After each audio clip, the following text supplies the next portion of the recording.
here's Brody Brazil. Well, it certainly is a fascinating but also a frustrating study from the Northern California perspective when you have a look at two cities side by side and their direct relationship and pursuit of Major League Baseball. Obviously, Oakland had a team for 57 years. The A's just departed for Sacramento, West Sacramento, and maybe Las Vegas, who knows in the future. And then Orlando has never had a team, but right now there's a group called the Dreamers. They are desperately pushing to try and put something together. They say it's for expansion, but obviously and more likely, it's for trying to pursue an existing team to relocate to Central Florida. And yeah, the tortoise and the hare, they're on your screen here because one city is moving very fast. The other one is taking its time, or quite honestly, not really even moving forward on anything at all. And that city is Oakland.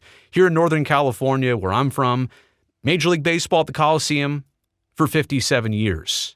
And for a lot of those years, under the right situations and ownership and promotion, it worked great. And then it kind of almost intentionally stopped working great in the last decade plus. This region is still ripe with investors and industry. If you're asking me, can this area support two Major League Baseball teams? I think the proof has been in the pudding. When both franchises are at least jogging and not crawling.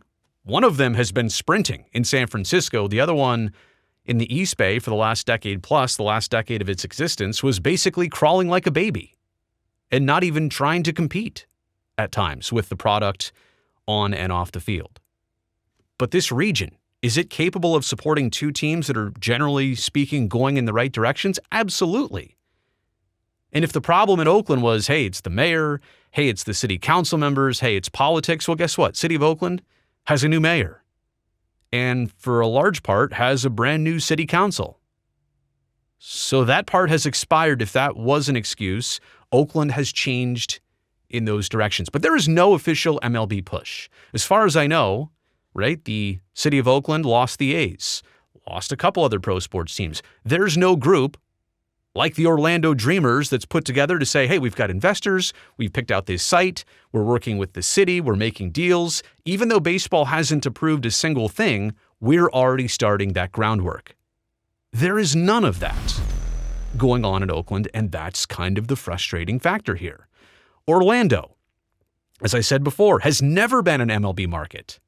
They haven't even had a minor league team since 2003. And before that, they had a long history of different teams and affiliations in minor league baseball, but since 2003, not even a minor league team has played in Orlando. I'm not here to say they can't support it. I'm just saying they don't even have a track record of, all right, this team does and draws well, and it's a good business, it's a good AAA team. They have nothing to speak of baseball-wise. Yeah, they've got entertainment, they've got theme parks, they've got a lot of other things, a big tourism industry, but nothing as it directly relates to like professional baseball in the last 20 plus years. This region too is ripe with investors and tourism and a lot of dollars and a lot of people coming through in the summer, but they are putting forth a full-scale push. They're getting new offices, they're hiring people, they're lining up $2.5 billion, some of that for a stadium, some of it for a team. It's just amazing what one city is doing without a team. And the other one who just had a team, who's got all the evidence in the world they can support it, they're doing nothing to try and at least put their name out there. So what's the same here? Well, right now, neither city has Major League Baseball. The A's and Rays, if we're talking about the most geographically convenient teams to try and pitch and lure and talk to and negotiate with and maybe steal, well, the A's and Rays are still out there. They've yet to begin building new ballparks. Now, the A's have shown us plans. They haven't really shown us financing or told us when groundbreaking is supposed to be, potentially within the next 4 weeks. Nothing is certain, though. And for the Rays, they're even several steps behind in that process now. The A's and Rays have also shown no sign of being for sale, either by John Fisher of the former Oakland A's and Stuart Sternberg of the Tampa Bay Rays. So how does that go? If they're not for sale, you can't acquire those teams and have them relocate without either a deal to move them back or buying the team outright and then relocating them back. In this case, over to Orlando or back to Oakland. Major League Baseball is letting both teams right now, this is similar, play in temporary minor league situations. For the Rays, it was out of necessity, like Hurricane Milton ripped the roof off of Tropicana Field. But for the A's, it was preference. They had a lease option for the Coliseum. I understand it was expensive, but that's the nature of a short-term deal. It's just going to be more expensive. And so they went to Sacramento where there was no rent, and the upgrades were paid for by somebody else. Major League Baseball, you would think, also has some urgency in terms of similarities here to get both of these franchises settled, to get them out of minor league ballparks, to get them in permanent stadiums and solutions. And so if baseball does ever get the chance and opportunity to expand, they can do so. They cannot do so until these two teams are settled. But now we get into the difference here. I talked about why there wasn't a group in Oakland, putting something together, putting an option out there on the table, pitching this, selling themselves. I go back to a quote by Warriors owner Joe Lacob. This is October of 2023, so several years ago. I feel like this quote, which I'm about to read, and the next one after that, when you put them side by side in a direct comparison, it shows how passive potential investors might be in the Bay Area, how polite they're being, versus how forceful and upfront and straightforward I think they're being in Orlando right now. Here's Joe Lacob again, October of 2023. Quote, "We've over the years been obviously very interested.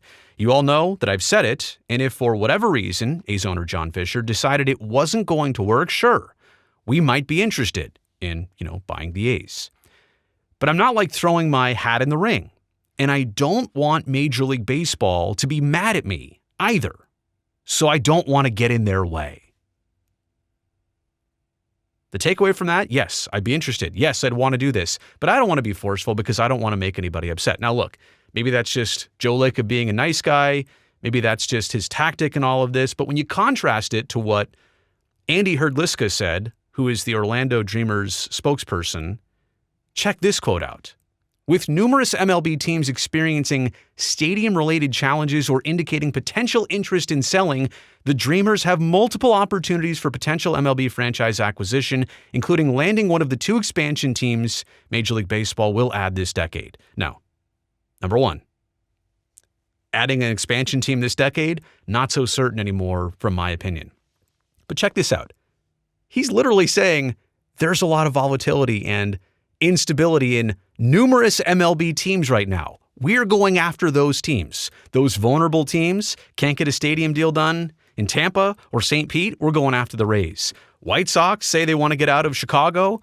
We'll try and entice the White Sox. Now, I do not think that Major League Baseball would ever have a team in Tampa and a team in Orlando. 90 miles apart just doesn't necessarily make sense to move somebody into that.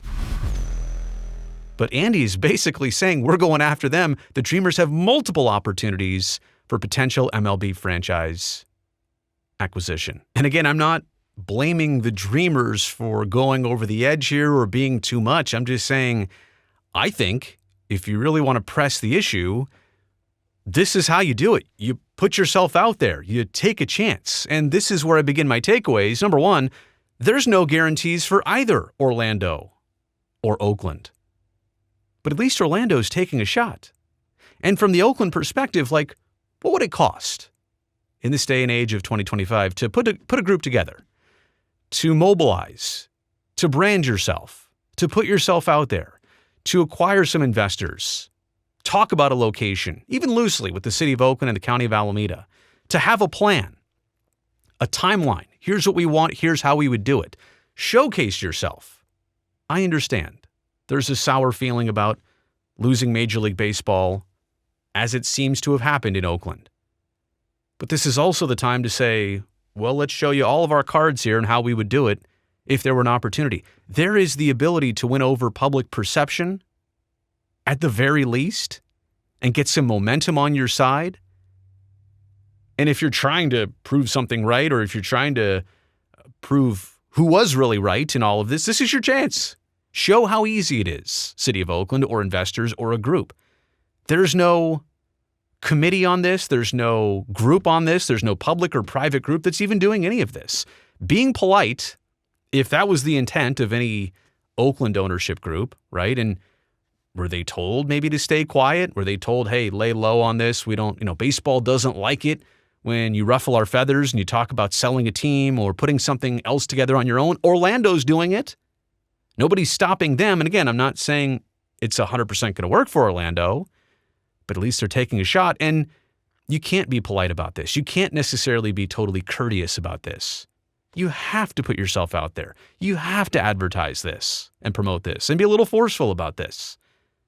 I also understand that Oakland has a lot bigger issues and a lot of things to sort out. Real life issues, separate from just the fun and entertainment of a baseball team, a Major League Baseball team. But I don't think this is unreasonable for an action committee to be put together by the city of Oakland, or even a private group like what the Orlando Dreamers are, who can put this together, who can exist, who can talk about this, who can inspire this and showcase this. Is there somebody out there? If there really is, are you going to be the tortoise? Going slow, maybe not even going at all, or are you going to be the hare? Which one of these two? I know how the storybook goes. I get it. I totally understand that. But which one do you think you want to be right now out of these two? Because it's clear to me that Oakland is just non-motivated, non-moving, not putting anything together, and a place like Orlando in a similar situation is kind of going full throttle. So let me know what you think about all this in the comments section below. Also, while you're down there, thumbs up for this video since you made it here to the end. I appreciate that. And also, don't forget to subscribe to this channel. Hit that button down below if you already haven't. That way I definitely get to see you back here next time.